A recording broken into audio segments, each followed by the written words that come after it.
السلام علیکم ورحمۃ اللہ وبرکاتہ۔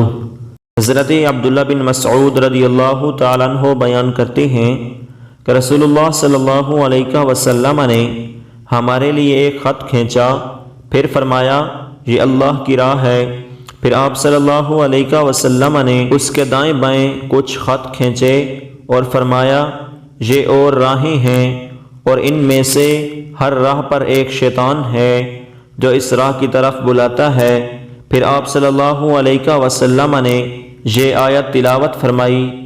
یہ میری سیدھی راہ ہے، بس اس کی اتباع کرو۔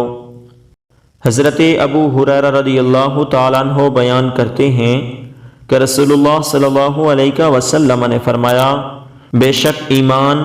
مدینے کی طرف سمٹ آئے گا جس طرح سانپ اپنے بل کی طرف سمٹ آتا ہے۔ حضرت ابو ہریرہ رضی اللہ تعالیٰ عنہ بیان کرتے ہیں کہ رسول اللہ صلی اللہ علیہ وسلم نے ارشاد فرمایا اسلام اجنبیت کے عالم میں شروع ہوا اور عن قریب اسی حالت میں لوٹ جائے گا جیسے شروع ہوا، پس اجنبیوں جنہوں نے اسلام کی ابتدائی دور اور آخری دور میں اسلام کا ساتھ دیا ان کے لیے خوشخبری ہے